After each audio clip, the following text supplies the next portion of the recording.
yung pinagparadahan ninyo, kalsada. Kalsada sir, pero wala pong nakalagay na no parking sign. Bago lang kayo nagmamaneo o bago lang kayo dito sa Pilipinas? Hindi po, matagal na po. Sir, ang sasakyan natin dapat nakagarahe sa kalsada. Excuse me, sa garahe. Sir, tanggap ko naman po kung talagang bawal. So, wala po ako nakita. Kasi meron naman Pero may nakalagay nakalagay po parking. ba na parking area? Pakibalik mo yung ano para malit natin yan. Ito ay pangatlong clearing operation Sir, natin. naintindihan ko. Wala naman Hindi, ako, sir. otherwise meron pa tayo bang gagawin dito na habang para tayo magano. Pasensya na, sir. Pero ito,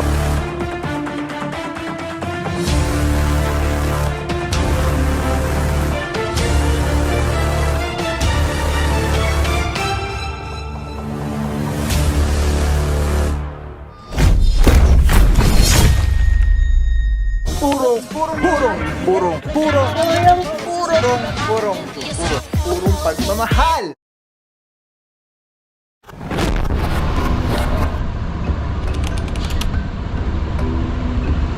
What is up guys? Babaw puro pagmamahal, mga puro Lungsod Quezon, ating puging Mayora Mayor Joy Belmonte, Vice Mayor Gian Soto, mga puro Scout Magbanwa, Corner Scout Castor. Dito yung usually maraming naka-illegally park dahil may talyer po dito. So ngayon, so far okay na, wala nang problema. At mukhang magpuproceed na tayo sa next target location natin. Meron pa iilan. Titikita na lang po ito. Mga puro IC for today, Officer Francisco. Good morning, bossing. good morning sir.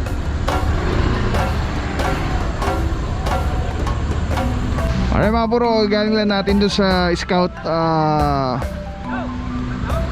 Delgado. At may nataw po tayo. Pakibalik mo yung ano para malit natin yan. Ito ay pangatlong clearing operation Sir, natin. naintindihan ko. Wala naman Hindi, ako, sir. otherwise meron pa tayo bang gagawin dito na habang para tayo magano. Pasensya na, sir. So ito, pangatlong to, habitual na tayo dito. Makiusap na lang sir, balik mo yung gulong para Ayun na magano. po, pinabalikan. Sige sir, salamat sir ha. Diretso sir, sa forklift kasi namin to eh. Maraming hirapan eh. Kailangan kasi sir, kung titikitan lang natin ito dito sir, mananatiling naka-obstruct sir. Kailangan natin may sir. Patulong nyo na sila, pamigyan ko lang sir. Alright mga puro, may sitwasyon tayo dito Si bossing naman very cooperative yan. Since nung first time na nag-clearing tayo dito ay wala siyang aminado siya, admitted sa talaga sa yung violation na nako-commit po. Ang problema po kasi talaga dito is yung space nila mukhang puno-puno na sa loob. Mukhang magaling yata si na bossing dahil ang dami nilang clients. So ngayon mga puro, yun nga, nakausap na lang si Officer Francisco na parang gulong yata yung narinig ko. Ikabit yung gulong para mataw yung sakyan. Ayun, yung gulong na ito nung close van. Ito laki sa bunga, tingin mo yung gulong doon.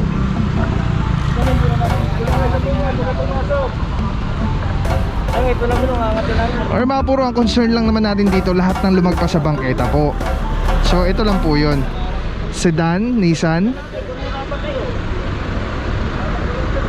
sedan, close van, at itong Pajero yata ito na SUV.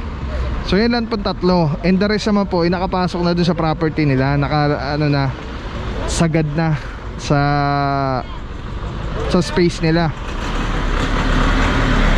Kaya yun lang po yung concern. Ito mga puro, nahila na po yung kanina doon, Isuzu Travis.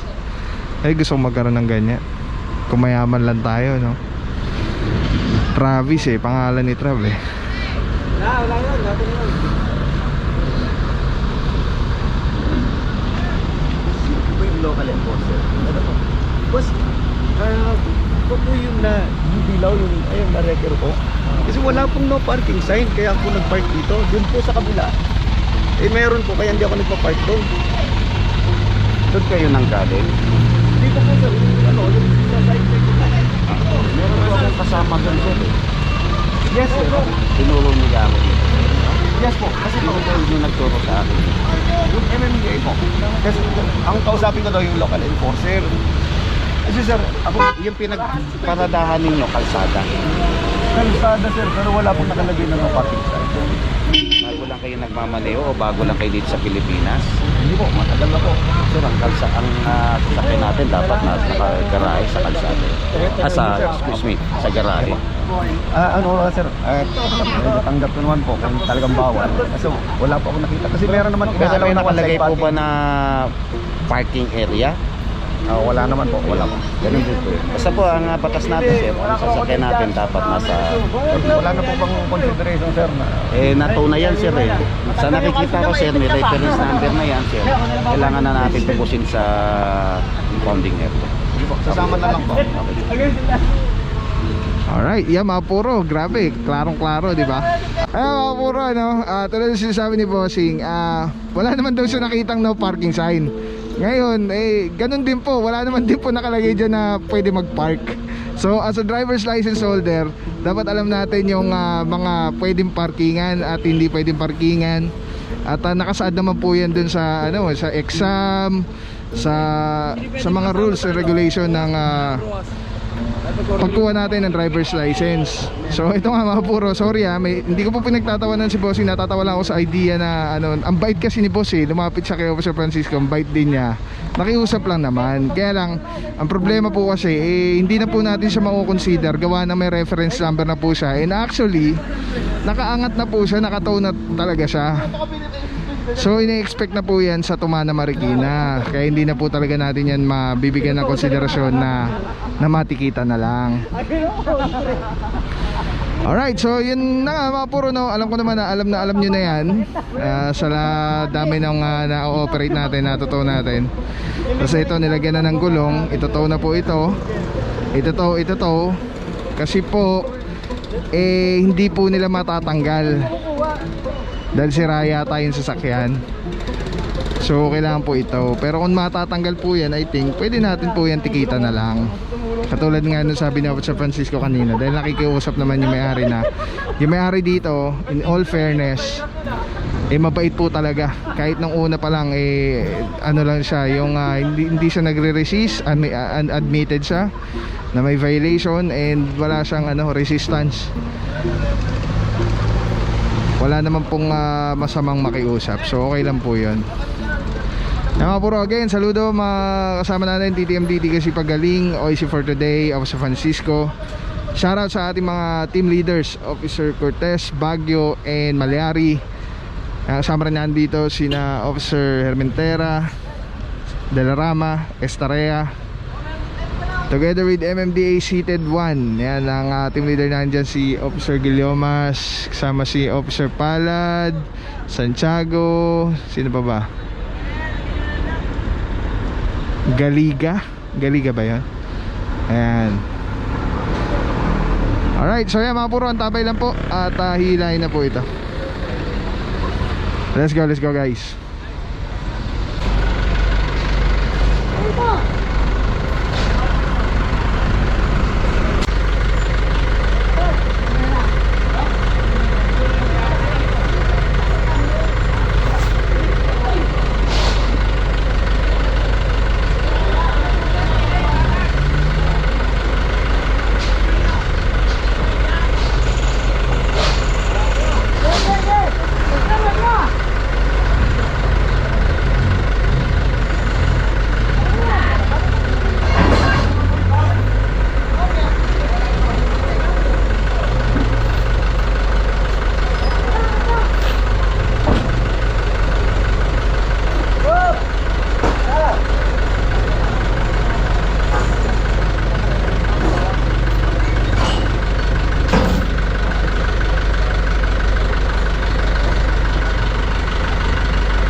Ano ba kayo? Tagal-tagal nyo na nagkaganyan eh. Ulit-ulit na tayo. Oo nga.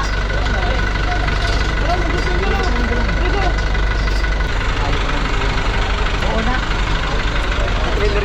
Ano gagawin ko? Yan na lang ang sabihin yun.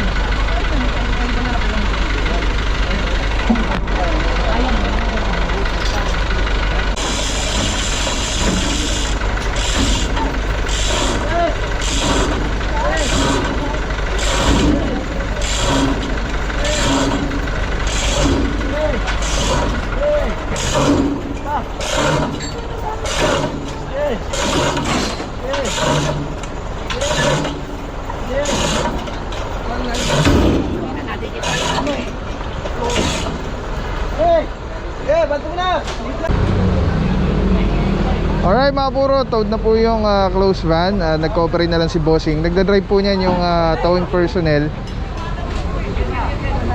Nag-cooperate na lang si Boss dahil tulad nga sabi natin kanina, no? Since nung first operation dito, cooperating na talaga yung may-ari na tong ano. Admitted sila na may violation talaga. Kaya lang wala. Marami po talagang bumadating na reklamo talaga po dito sa area po ninyo. At mas maganda po talaga humanap na po tayo ng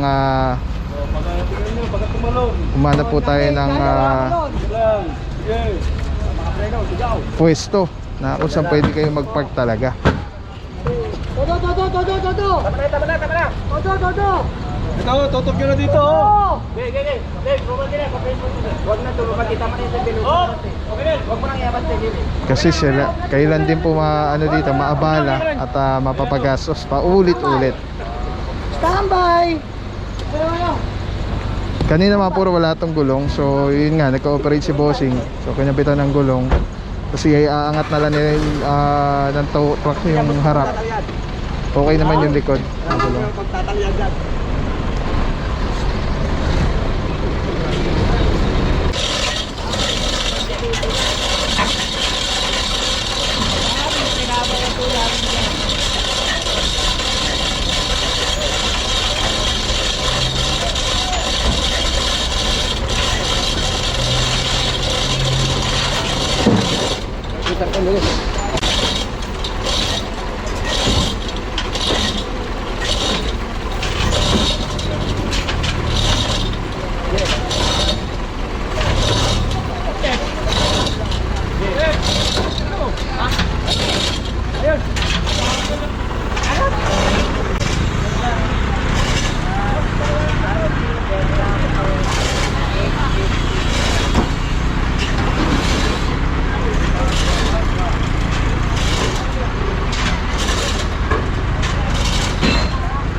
Friends Philippines, panalo, lamig.